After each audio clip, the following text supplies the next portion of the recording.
में बहुत चीजें बदलेगी, बस आप खुद बदल जाइए। लाइफ में if you really want to achieve something, be self disciplined, try to formulate a plan, act on it, because actions के बिना लाइफ में कभी भी वर्ड्स की कोई भी इंपॉर्टेंस नहीं रह जाती है। So let's get started. I hope you're all doing well, learning well, and enjoying your life well.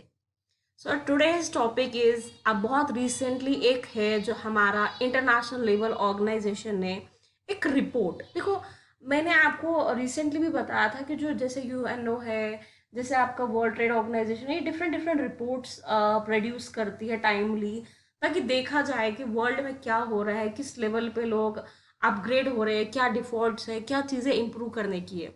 In the same manner जो आपका इंटरनेशनल लेबर ऑर्गेनाइजेशन है, उसने एक रिपोर्ट प्रोड्यूस की थी, that is world employment and social outlook trends, जिसे हम कहते हैं WHO ट्रेंड्स 2020।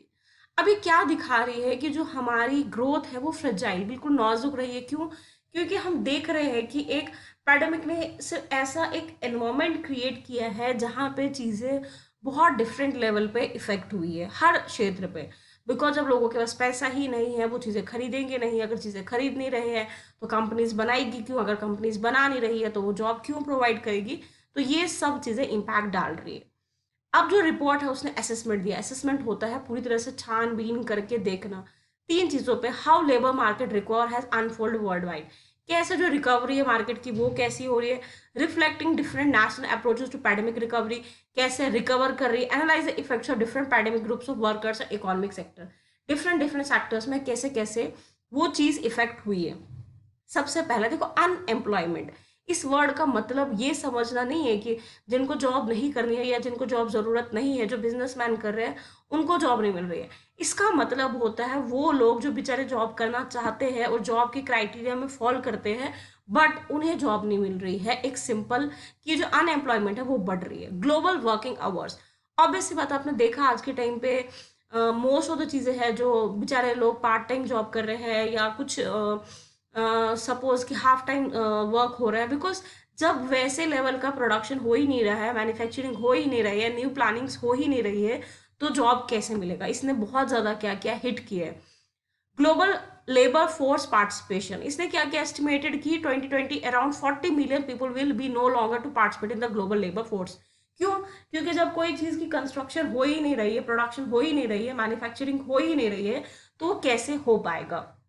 रीजनल डिफरेंसेस, अब देखो ऑब्वियस सी बात है ये हर क्षेत्र में डिफरेंट लेवल पे डिफरेंट इम्पैक्ट कर रही है। जैसे मैंने आपको बताया कि आपने ये चीज़ देखी कि जो अमीर है वो और अमीर हो रहा है। पैंडेमिक में हमने ये देखा कि इवन इंडिया में भी बहुत सारे बिलियनर्स ऐड हुए, उनकी जो इकोनॉमी है, जो उनकी इनकम है वो बहुत ज़्यादा डबल ट्रिपल हो गई है। और जो बेचारे मिडिल क्लास लोग हैं या जो पुअर लोग हैं वो ज़्यादा क्या हो गए, हिट हो गए। स्टार्कली डिफरेंट इम्पैक्ट, डिफरेंट क्षेत्र में डिफरेंट क्या है इम्पैक्ट्स पड़े। The report warns of stark differences in impact the crisis having across groups of workers in country deepening inequality within the among the nations। वहां पे भी इनइक्वालिटीज क्रिएट हो रही है। क्यों? क्योंकि जो बेचारा पहले एक अच्छी सैलरी ले रहा था वो उसके आधे पे आ गया, जो पहले से आधी ले रहा था वो उससे भी चला गया, और जो पहले थोड़ा बेटर करने की कोशिश कर रहा था उसकी ग्रोथ क्या हो गई है, स्टैग्नेंट हो गई है। The damage is likely to require years to repair and potential long-term consequences for labor force, household incomes and social। अब ऑब्वियस सी बात है, अब एक गरीब के घर में उसकी सैलरी नहीं प्रॉपर आ रही है तो ऑब्वियस सी बात है वो एजुकेशन लेवल पे जो उसके बच्चे भी जा रहे हैं वो भी एजुकेट नहीं होंगे, न्यूट्रिशन लेवल भी ऑटोमेटिकली उनके घर में खाना भी नॉर्मली बनेगा, और उनकी जो हेल्थ कंडीशंस है वो भी क्या होगी, सफर होगी। इट मीन्स ओवरऑल ये हर जगह पे क्या डाल रहा है, इम्पैक्ट। डिफरेंट सेक्टर्स हमने देखा, जो प्रोडक्शन एंड मैन्युफैक्चरिंग सेक्टर है वो क्या हो गया आपका, फिलहाल के लिए तो पूरी तरह से ठंडे बस्ते पे चला गया, लेकिन जो आपका आईटी सेक्टर है वो क्या हो रहा है, बूम हो रहा है। क्यों? क्योंकि हमें पता है कि भाई अभी आपने लगभग मैक्सिमम टू मैक्सिमम चीज़ें देखी है जो ऑनलाइन हो रही है। Impact on women and young population, obviously बात है वुमेन्स में, बिकॉज कहीं से उनको कुछ बेचारों को जो वेज मिल रहे थे या कुछ छोटे मोटे स्किल्स बेस्ड वर्क मिल रहे थे या डिफरेंट चीज़ें हो रही थी वो तो उनको नहीं मिल पा रही है। और जो यंग पॉपुलेशन, बिकॉज जब उनकी जॉब करने का टाइम आ गया उनको कोई भी एसेस नहीं मिल रहा है। ये भी चीज़ें आ गई। एक्सेप्टेड रिकवरी, कि भाई अब हम रिकवरी कैसे कर पाएंगे। There can be no real recovery for this pandemic without a broad based labour market, कि हम एक पूरी तरीके से एक प्रॉपर तरीके से एक डायरेक्शन लेनी है, एक प्रॉपर तरीके से इक्वालिटी क्रिएट करनी है, एक प्रॉपर तरीके से एक पूरा एक सिस्टम क्राइटेरिया करना है, बिकॉज अदरवाइज बहुत बुरी तरीके से हिट होगा। अब हमने ये चीजें समझी कि कैसे क्या है। अब हम एक बहुत इंपॉर्टेंट ऑर्गेनाइजेशन पढ़ेंगे, that is International Labour Organisation क्या है। सबसे पहले बहुत बार बच्चे ये सवाल गलत करके आते हैं कि इंटरनेशनल ऑर्गेनाइजेशन को फॉर्मुलेट किया था आपका यूएनओ ने। नहीं, जो आपकी इंटरनेशनल ऑर्गेनाइजेशन थी, ये लीग ऑफ नेशन का एक सक्सेसफुल वेंचर था। लीग ऑफ नेशंस कौन थी? लीग ऑफ नेशन जो एक जैसे कि हमारा यूएन है वैसे ही एक पीस ट्रीटी थी, एक पीसफुल ऑर्गेनाइजेशन थी, बट वो काम नहीं कर पाई। 1946 में वो उसकी समाप्ति हो गई। बट उसका जो सबसे इंपॉर्टेंट वर्क था, जो उसकी इंपॉर्टेंट एक हमारा आउटकम था, that is International Labour Organisation. ये कब क्रिएट की गई थी? 1919 में। और ये सवाल तो इनका बिल्कुल फेवरेट है कि ये किसकी वजह से और क्या था जैसा कि जिसकी वजह से की गई थी, that is Treaty of Versailles. और इसने एंड किया था, that is World War first. और ये एक peace kind of peace treaty थी जिसने एकम्प्लिश किया था सोशल जस्टिस में। और ये कब बनी? क्योंकि मैंने आपको पहले ही बताया कि 1946 में तो अब लीग ऑफ नेशन खत्म हो गया, ये लीग ऑफ नेशन के अंडर आई थी। अब इसको कौन चलाएगा? ये एक स्पेशलाइज्ड एजेंसी बनी यूएनओ की, यूनाइटेड नेशन ऑर्गेनाइजेशन की, जो 1945 में बनी थी। जो 24 अक्टूबर हम बनाते हैं world united nation organisation day. It is a tripartite organisation. 3 areas पे, अब इन 3 एरियाज को आपने समझना है कि ये 3 एरियाज किन की बात हो रही है। द वन ऑफ दिस समझना, the only one of its kind bring together present जो गवर्नमेंट, इसमें कौन कौन एक्ट्स है? गवर्नमेंट को, एम्प्लॉयर्स को, गवर्नमेंट को भी ला रही है सामने, एम्प्लॉयर्स को भी ला रही है, वर्कर्स को भी ला रही है इन इट्स एग्जीक्यूटिव बॉडी, मतलब तीनों को सामने ला रही है। एक वर्कर है, एक वर्कर को जो जॉब देगा, और गवर्नमेंट, ताकि उन लोगों के साथ कोई भी जागती ना हो। क्योंकि हमें पता है कि हमेशा जो बेचारे नीचे तबके के लोग होते हैं या जो पुअर एरिया से आते हैं, उन लोगों के साथ हमेशा कुछ ना कुछ गलत होता है। तो उस चीज को मेंटेन करने के लिए ये क्या कर रही है, जो वर्कर जिसको जॉब चाहिए, जो एम्प्लॉयर जो जॉब देगा, और गवर्नमेंट, तीनों को ही एक लेवल पे ला रही है। इंडिया इसका एक फाउंडिंग मेंबर है। टोटल इसके इस टाइम पे मेंबर्स है 187 मेंबर्स। और 2020 India as the chairman of governing body of ILO. ध्यान रखना है, ये चीजें पूछी जाती है कि इंडिया कब इसका चेयरमैनशिप कब इसको मिली थी। हेडक्वार्टर इसका जिनेवा स्विट्जरलैंड में है।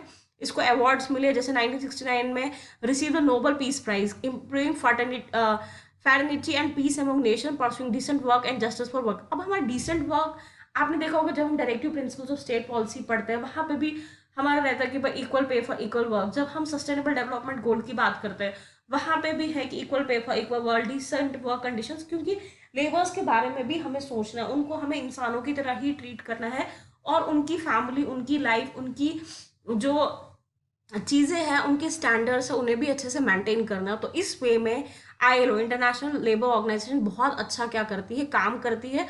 और ये स्पेशलाइज्ड एजेंसी है किसकी? यूनाइटेड नेशंस की। और ये किससे बनी थी? ट्रीटी ऑफ वर्साइल्स थी। और ये लीग ऑफ नेशन का एक सक्सेसफुल वेंचर था, क्योंकि 1946 में लीग ऑफ नेशन की समाप्ति हुई, बिकॉज वहाँ पे वो एक इंटरनेशनल लेवल पे भी पार्टिसिपेशन नहीं था, कुछ ही लोग उसका पार्ट थे और कुछ फेलियर्स थे उसके बाद में। लेकिन ये यूनाइटेड नेशंस की क्या बनी? एक स्पेशलाइज्ड एजेंसी बनी। और हमने सबसे पहले ये इसने कौन सी रिपोर्ट प्रोड्यूस की थी? ये प्रोड्यूस कर रही थी, इन्होंने प्रोड्यूस की थी world employment and social outlook trends, that is WESO trends 2022। अब ये दिखा रही थी कि कैसे जो आगे आके भी जो बेचारे इतना पैंडेमिक में ग्रोथ है वो भी अनसर्टन है, अभी कुछ भी हम नहीं कह सकते, क्योंकि वहां पे जो अभी बहुत सारी मार्केट, बहुत सारी चीजें हिट हुई है। सब देखो, बहुत कॉमन सेंस है ना, जब चीजें लोगों के पास पैसा ही नहीं है तो उनकी परचेसिंग पावर भी नहीं है। परचेसिंग पावर नहीं है तो कंपनी कुछ बनाएगी नहीं, कंपनी कुछ बनाएगी नहीं तो जॉब क्यों देगी? अगर वो जॉब नहीं देगी तो डेफिनेटली अनएम्प्लॉयमेंट होगी। 3 एरियाज में से चेक किया था और इसने देखा कि अनएम्प्लॉयमेंट बढ़ रही है, ग्लोबल वर्किंग आवर कम हो गए क्योंकि बेचारे लोग पार्ट टाइम जॉब कर रहे हैं, ग्लोबल लेबर फोर्स जो पार्टिसिपेशन है वो कम हो गया, और ज़्यादा इससे भी ज़्यादा कम होगा, क्योंकि जब प्रोडक्शन हो ही नहीं रही है, मैन्युफैक्चरिंग हो ही नहीं रही है, उनको जॉब कैसे मिलेगी?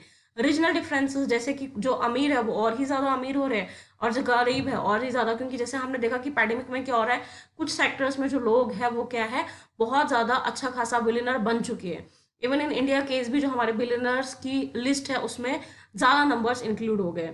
इम्पैक्ट इसने सबसे ज़्यादा तो देखो हर क्षेत्र पे डाला, और सबसे ज़्यादा इम्पैक्ट इसने women and young population, because वो लोग बेचारे काम करना चाहते हैं बट उन्हें काम नहीं मिल पा रहा है। और ऑब्वियसली वुमेन्स, बिकॉज वो लेबर वर्क उसका काम करती है या तो अपने छोटे बहुत स्किल वर्क्स वगैरह करती है। अगर अब हम रिकवरी करना भी चाहते हैं तो हमें बहुत प्रॉपर सिस्टमैटिकली वे में रिकवरी करनी है, या गवर्नमेंट के कुछ इनिशिएटिव्स होने चाहिए ताकि लोगों को एक प्रॉपर तरीके की चीज़ें मिल पाए। I hope you understand this. May God bless you all. Wishing you all the very best for upcoming things.